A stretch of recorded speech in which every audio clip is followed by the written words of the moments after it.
Olá, bem-vindo ao Fixomos, eu sou a Vlange, esse é o Edgar Allan Poe, e o Edgar Allan Poe disse Nevermore. Mas uma coisa ainda mais importante pra gente que ele disse foi que a escrita literária se propõe sempre a escrever para os sentidos.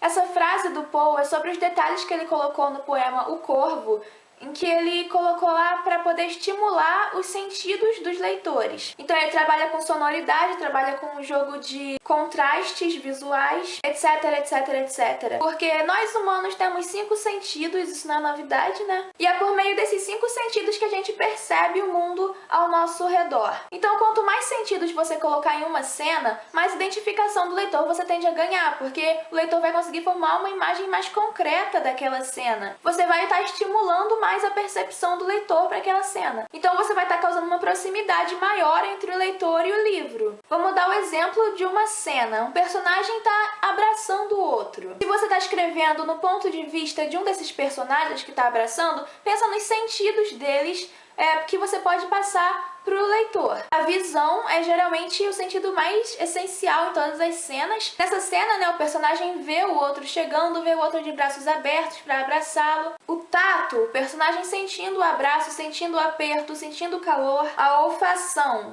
a pessoa sente o cheiro da outra, sei lá, se a pessoa tá cheirosa, se a pessoa tá fedida, se a pessoa tá com cheiro de sabonete, de perfume. A audição, eles falam alguma coisa durante o abraço, ou então um consegue ouvir a respiração do outro, ou se um é mais alto, o outro cola a cabeça no peito dele e consegue ouvir as batidas do coração. Agora o paladar é que vai ser meio difícil botar nessa cena, né? Se for só um abraço sem beijo, não tem como ter paladar. Mas enfim, nessa cena então você pode explorar todos esses sentidos para tornar aquele abraço dos personagens mais concreto. E é isso que você tem que ter em mente quando você pensa em escrever para os sentidos.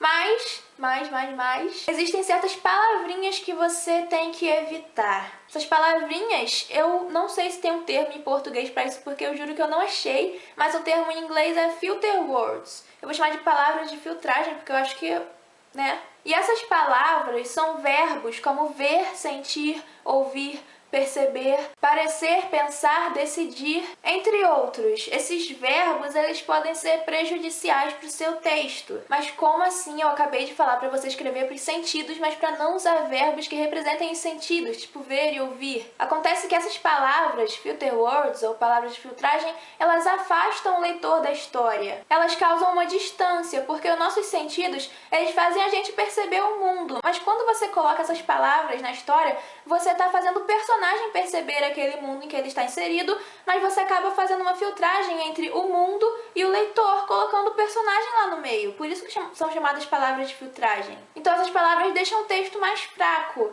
Vai ser mais difícil para o leitor se identificar com aquele universo do livro e com as emoções que estão sendo passadas em cada cena. Por exemplo, você tem um livro em que a Ana é a protagonista e você diz: Ana ouviu o cachorro latindo na rua e pensou que talvez tivesse alguém andando por ali. Ao invés de escrever isso, prefira algo do tipo: o cachorro latiu, talvez tivesse alguém andando pela rua. Ou então, esse aqui eu vou ler porque é grandinho. Eu percebi que ela sentia dor. Podia ver a tremedeira de seu corpo e ouvir seus terríveis gemidos sufocados. Então, apesar de ela sempre ter sido uma pessoa cruel comigo, decidi salvá-la.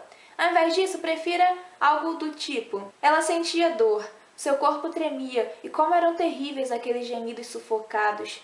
Então, apesar de ela sempre ter sido uma pessoa cruel comigo, eu a salvei. Nessas duas passagens, ou melhor, nessas 4, eu explorei os sentidos, mas primeiro eu coloquei com um filtro e segundo eu coloquei sem o filtro. Sem o filtro, as percepções do mundo do livro vão ser captadas diretamente pelos 5 sentidos do leitor e não captadas por um personagem que depois conta para o leitor como foi a experiência de perceber aquele mundo. Mas existem casos em que essas palavras de filtragem são aceitáveis. Esses casos são se o seu narrador for onisciente não limitado. Se você não está entendendo o que é onisciente não limitado, então assista meu vídeo sobre narração. Mas resumindo, esse tipo de narrador é o que acompanha o ponto de vista de todos os personagens da história ao mesmo tempo. Então, se ele acompanha de todos ao mesmo tempo, não vai existir um personagem específico para estar percebendo o mundo, que no caso, num narrador limitado, seria o protagonista que está percebendo aquele mundo. Então você não precisa usar as palavras de filtragem, porque se tem um cachorro latindo, então é óbvio que o protagonista ouviu o cachorro latindo.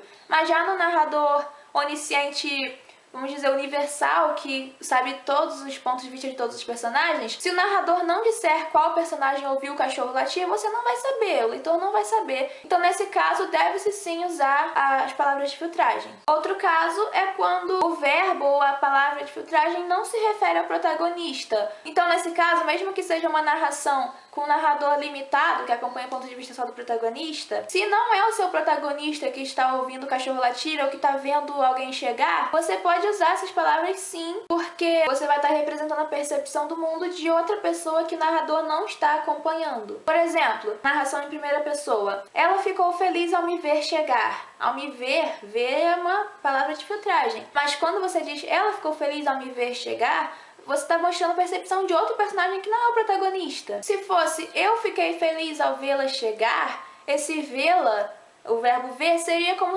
uma reafirmação da visão.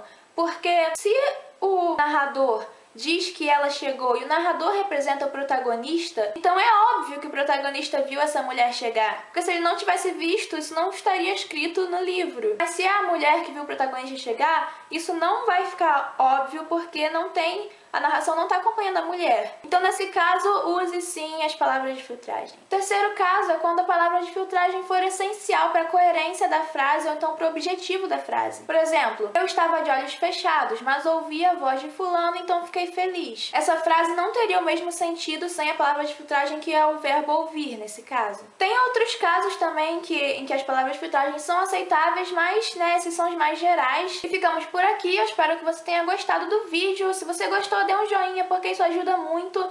E se inscreva no canal, se você é novo aqui, para você receber todos os vídeos que eu postar. Na descrição tem os links para as redes sociais e para o meu Wattpad, se você quiser ler histórias escritas por mim. E até a próxima!